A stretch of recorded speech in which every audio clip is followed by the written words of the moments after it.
Alright friends, it is Wednesday.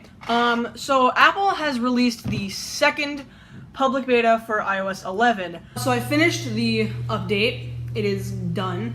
Something that is a little bit different that I have noticed is that when you have more than one notification, you know how like if you had to originally to swipe up to see notifications from earlier, but now they're just there and it'll have like recent and earlier today.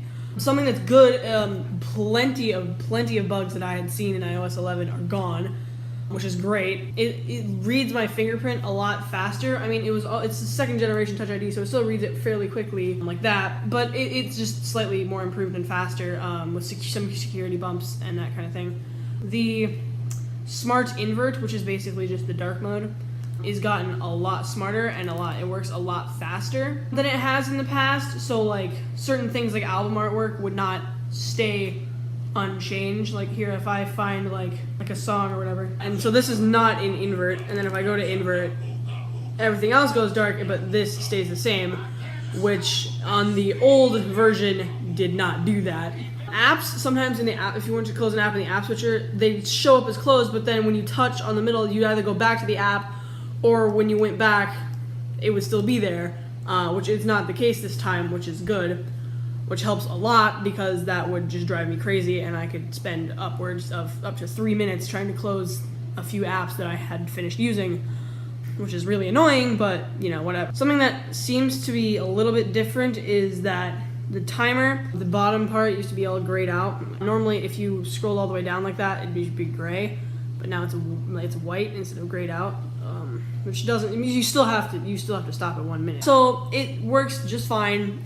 It's working way quicker, it seems. In recording the screen, it took almost 50% of my battery life, and I plugged it in for an hour or so, and now it's at 85. Just doing minimal things like going through the control center and doing that would take up like 5 or 10%, but it hasn't moved battery life in about 10 minutes. So they've definitely fixed plenty of issues.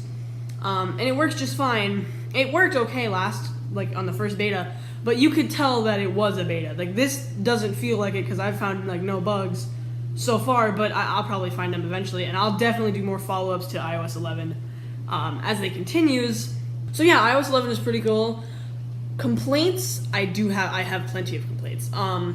One, bring back slide to unlock. That's like my favorite thing to do instead of having to click the home button every time, because I usually press the power button or do the raise to wake, and my finger isn't always on the home button if it's like in the middle of the screen or whatever. So bring back slide to unlock, or maybe make that just an option.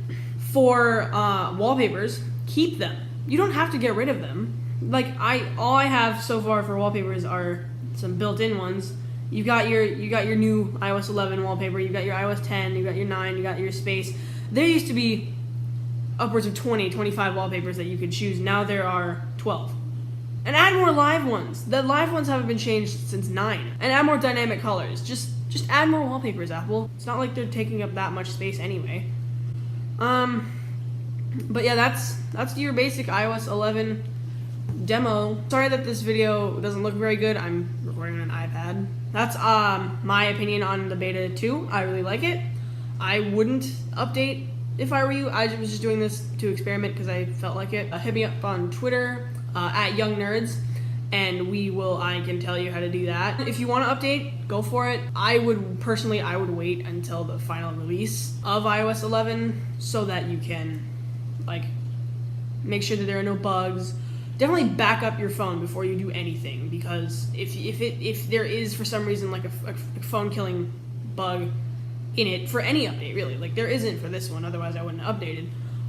But if there was, then I'd back up so you can just restore it from the backup and you have all your stuff. I was at an Apple store and I actually talked to somebody and they said that restoring from a backup doesn't always work, but I'd still do it anyway. So if you have any questions, go ahead and leave a comment down below. I will see you guys next week. Be sure to drop a like on this video and subscribe to the channel.